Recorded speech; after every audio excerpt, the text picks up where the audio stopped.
Welcome again. तो last वाला जो वीडियो हम लोग किए थे उसमें हम लोग मोल कॉन्सेप्ट के ऊपर कुछ सम किए थे। उसको फिर से हम लोग कंटिन्यू करेंगे आगे। जो फर्दर वीडियोस आने वाला है उसमें मोल कॉन्सेप्ट को और भी सम हम दिखाएंगे करके और न्यू कॉन्सेप्ट्स को भी इंक्लूड करेंगे, ठीक है।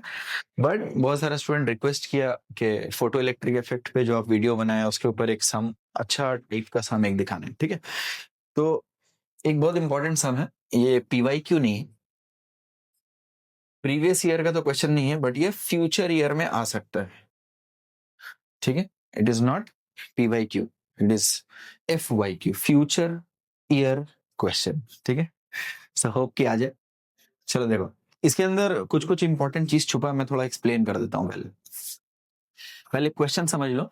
When a photon of energy E P strikes a stationary Na10 plus ion in ground state, velocity of the photoelectron emitted is given by। Ultimately जो तुमको निकालना है वो है velocity of the photo electron, ये निकाल कर दिखाना है, ठीक है। यहाँ लिखा है take energy of the hydrogen atom in the ground state as -E। Hydrogen का जो एनर्जी होगा ग्राउंड स्टेट में उसको बोला -E कंसिडर कर। देखो हम यहीं से शुरू करते हैं, उसके बाद कुछ कुछ चीज और ऐड करेंगे एंड फिर फाइनली सम करेंगे। पहला इंपॉर्टेंट क्वेश्चन, और इसको हम लोग क्लास में भी डिस्कशन करते हैं कि हम लोग जब भी एनर्जी का एक्सप्रेशन लिखते हैं एट बोर्स का मॉडल में, तो हमेशा नेगेटिव में लिखते हैं। वाई नेगेटिव में, क्यों नेगेटिव? मैं एकदम शॉर्ट में तुमको बता रहा हूँ क्यों नेगेटिव में लिखते हैं। देखो ध्यान से, ये मान लो न्यूक्लियस है हमारा, ठीक है। अगर ये हमारा न्यूक्लियस है, first orbit, second orbit, third orbit, fourth orbit, fifth orbit, sixth orbit, seventh orbit, मान लो इन्फिनिटी चला गया, n is equal to infinity पे चले गया। ये क्या है? n इज इक्वल टू 1, यहां पर एक इलेक्ट्रॉन प्रेजेंट सपोज, ठीक है।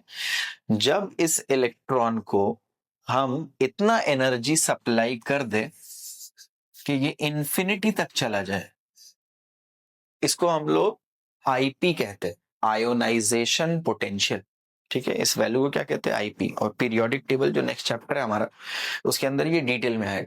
सो आईपी क्या है? वो एनर्जी जो ग्राउंड स्टेट से इलेक्ट्रॉन को सीधा इन्फिनिटी डिस्टेंस पे ले जाए। और एक बार इलेक्ट्रॉन अगर इन्फिनिटी डिस्टेंस पे चला गया तो अब ये जो क्वांटम मैकेनिक्स का थ्योरी इस पे अप्लाई होता है वो नहीं होगा, वो बाहर है। तो इस स्टेट में energy of electron infinite distance पे जब वो प्रेजेंट होता है, एनर्जी ऑफ इलेक्ट्रॉन को हम लोग क्या कंसिडर करेंगे? जीरो। कोई भी एनर्जी नहीं है, सिस्टम से बाहर ऐसे। अब अगर कोई इनफाइनाइट डिस्टेंस से इलेक्ट्रॉन को मेरा सिस्टम के अंदर आना है, तो that electron has to do some work. Work तो करना पड़ेगा ना, तब तो आएगा। कोई इलेक्ट्रॉन अगर मूव करके आ रहा है मतलब उसको वर्क करना पड़ेगा, work has to be done. तो अगर कोई वर्क करेगा वो, तो वर्क किसके बदले में होता है? किसके एक्सपेंस में वर्क होता है? एनर्जी के एक्सपेंस में। उसका एनर्जी कितना है? जीरो है।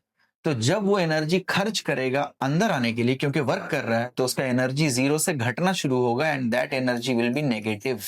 तो तुमको अंदर की तरफ सारा एनर्जी कैसा मिलने वाला है? नेगेटिव मिलने वाला है। इसीलिए ग्राउंड स्टेट का जो एनर्जी है हाइड्रोजन का, वो ई नहीं है, क्या है? -E है। बात समझ में आ गया क्यों -E लिखते हैं हम लोग? नाउ एक और चीज समझते हैं, इसी को हम एक बार और बनाते हैं ना डायग्राम। देखो ये है nucleus, first second third dot dot dot, और ये है मेरा इन्फिनिटी। n इन्फिनिटी वाला ऑर्बिट है और ये n1 ग्राउंड स्टेट पे एक इलेक्ट्रॉन। हम इसको एनर्जी सप्लाई किए और ये कहां चला गया? सीधा बाहर। बोर्ड ऑटोमेटिक काम करने लगा आजकल, ठीक है। ये सीधा बाहर निकलेगा।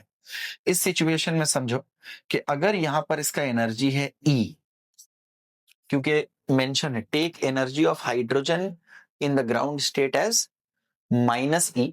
यहां पर चलो हम इसको लेते हैं -E। -E अगर N1 पे प्रेजेंट है और इन्फिनिटी पे जो एनर्जी है उसको हम पहले भी बोल चुके हैं, E इन्फिनिटी का जो वैल्यू आता है वो आता है 0, ठीक है।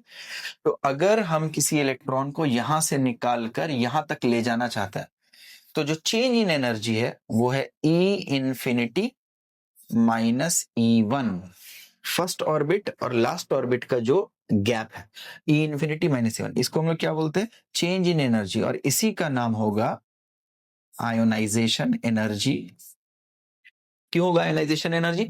क्योंकि वो मिनिमम एनर्जी जो इलेक्ट्रॉन को इनफाइनाइट डिस्टेंस पे ले जाए, यानी एटम को सीधा आयन में कन्वर्ट कर दे, उसको हम लोग आईपी कहते हैं। अब आ जाओ, ई इन्फिनिटी का वैल्यू कितना होता है? 0 माइनस, और ई वन यानी फर्स्ट ऑर्बिट में एनर्जी ऑफ जो भी हाइड्रोजन एटम का, वो ऑलरेडी माइनस मेंशन है, तो हम यहाँ पुट करेंगे माइनस ई। माइनस माइनस क्या हो जाएगा? प्लस। तो जब आयोनाइजेशन एनर्जी हाइड्रोजन एटम के बारे में बात करेंगे तब तुमको क्या लेना पड़ेगा? प्लस ई। जब उसका ग्राउंड स्टेट में एक इलेक्ट्रॉन प्रेजेंट है, हम लोग उसका एनर्जी क्या कंसिडर करते हैं? माइनस ई। लेकिन उसी को आयोनाइज करने के लिए जो एनर्जी लगेगा वो कितना लगेगा? प्लस ई। ये बात समझ आ गई? अब हम कंपाइल भी करेंगे, ठीक है? चलो, एक और फॉर्मूला है स्ट्रक्चर ऑफ एटम में, हम लोग पढ़ते भी आयोनाइजेशन एनर्जी जब निकालते हैं हम लोग, आयोनाइजेशन एनर्जी ऑफ कोई भी हाइड्रोजन लाइक स्पीसीज का अगर हमको निकालना, आयोनाइजेशन एनर्जी फॉर्मूला क्या होता है? Ionisation energy of hydrogen into Z square by N square. ये फॉर्मूला अप्लाई करता हूं, ठीक है? अब तुमको पता है कि जो क्वेश्चन है उसमें जो आयन मेरे को दिया गया, देख लो वो क्या है? Na10+। सोडियम का एटॉमिक नंबर कितना होता है? 11। इसका मतलब इसमें प्रोटॉन कितना है? 11। इलेक्ट्रॉन कितना है? 11। लेकिन सोडियम 10+, इसमें नंबर ऑफ प्रोटॉन कितना है? 11। बट इलेक्ट्रॉन कितना है? 11 माइनस 10, 10 इलेक्ट्रॉन तो निकल गया, कितना बचा? 1। इलेक्ट्रॉन 1 का मतलब है कि हाइड्रोजन में भी 1 होता है और Na10+ में भी 1 है, यानी Na10+ is hydrogen like species. इसीलिए इसके ऊपर बोर का मॉडल अप्लाई कर सकते हैं, फॉर्मूला अप्लाई कर सकते हैं आप, ठीक है? तो ये फॉर्मूला एक इंपॉर्टेंट फॉर्मूला जो याद रखना है। ये तुमको समझ आ गया हो? ओफ यार, चलो। तो ये एक फॉर्मूला। चलो, हमको क्या निकालना? वेलोसिटी। तो हमको बोलो kinetic energy that is half M V square is equal to, formula क्या पढ़ते हैं हम लोग? H nu minus H nu not, ठीक है? इसके अंदर एक और कॉन्सेप्ट सीखेंगे हम लोग, ये है काइनेटिक एनर्जी। इसको क्या बोलते हैं हम लोग? एनर्जी जो फोटोन लेकर आ रहा है। देखो यहाँ पर मेंशन है when a photon of energy EP strike, यानी जो एच न्यू है it is nothing but EP. ये तुमको बोल दिया है कि एनर्जी जो फोटोन लेके आ रहा है वो है ईपी माइनस, ये जो है ये क्या है? ये वर्क फंक्शन है। H nu not is, it is work function, ठीक है? जिसको तुम डब्ल्यू नॉट भी कह सकते हो। देखो, अब ध्यान से थोड़ा सा समझोगे ये क्वेश्चन क्यों क्रिटिकल है, उसका एक रीजन ये है कि यहाँ जो वर्क फंक्शन है वो कहीं पर भी मेंशन नहीं है, ठीक है?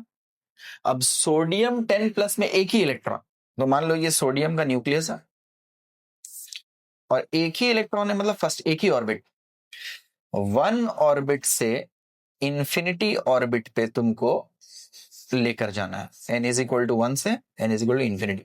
तो एनर्जी जो फॉल कर रहा है इसके ऊपर, फोटोन जो इसके ऊपर गिर रहा है, कौन सा एनर्जी? ईपी एनर्जी लेकर आ रहा है। और सोडियम का एटम का सोडियम का आयन का जो एक इलेक्ट्रॉन बचा हुआ है उसके ऊपर फॉल करके इसको सीधा बाहर निकाल दे रहा है। तो तुम इसको क्या बोलोगे? आईपी, आयोनाइजेशन एनर्जी बोलेंगे वो। यहां पर ये क्या है? Ionisation energy. And this ionisation energy is nothing but work function. क्यों? क्योंकि वर्क फंक्शन का मतलब होता है वो मिनिमम एनर्जी जिसके बिना तुम इलेक्ट्रॉन को बाहर नहीं निकाल सकते। इलेक्ट्रॉन को बाहर निकालने के लिए जो मिनिमम एनर्जी का रिक्वायरमेंट है वो वर्क फंक्शन है। और यहां पर इलेक्ट्रॉन को बाहर निकालने के लिए जो एनर्जी चाहिए वो क्या है? वो है IP, IP of hydrogen like species, क्योंकि ये हाइड्रोजन लाइक स्पीसीज के लिए एप्लीकेबल। अब देखो, IP of hydrogen like species यानी सोडियम के लिए फॉर्मूला लिख रखे हम। तो यहां पर क्या करते हैं हम लोग? सबसे पहले आयोनाइजेशन एनर्जी या आयोनाइजेशन पोटेंशियल जो भी कहो, आईपीआई ऑफ Na10+ आयन अगर तुमको निकालना है तो आयोनाइजेशन एनर्जी ऑफ हाइड्रोजन चाहिए। और आयोनाइजेशन एनर्जी ऑफ हाइड्रोजन का वैल्यू क्या होगा? सिर्फ ई, नॉट माइनस ई जैसा कि यहां गिवन। अभी अभी लास्ट वाला जो रब किया है उसमें तुम दिखाया हम तुमको कि जो एनर्जी है अगर हाइड्रोजन का माइनस ही है तो उसको बाहर निकालने के लिए जो एनर्जी लगता है आयनाइज करने के लिए वो प्लस ही होगा, क्योंकि तुमको इन्फिनिटी से माइनस करना पड़ेगा। ठीक है, चेक कर लेना। तो यहाँ पुट किए इनटू जेड का मतलब होता है एटॉमिक नंबर। तो हाइड्रोजन लाइक स्पीसीज का एटॉमिक नंबर कितना, सोडियम का 11, तो ये होगा 11 का स्क्वायर बाई सोडियम का एक ही इलेक्ट्रॉन है तो फर्स्ट ऑर्बिट में ही प्रेजेंट होगा, तो 11 का स्क्वायर कितना होगा 121 ई बाई 1, सो अल्टीमेटली 121 ई। ये जो आया ये है आयोनाइजेशन एनर्जी ऑफ Na10+, ये वैल्यू है, and this is nothing but work function. So W not is equal to 121 E. Clear है इतना दूर? ठीक है, नाउ अब ये चीज को हम लोग यहां पुट करना शुरू करते हैं।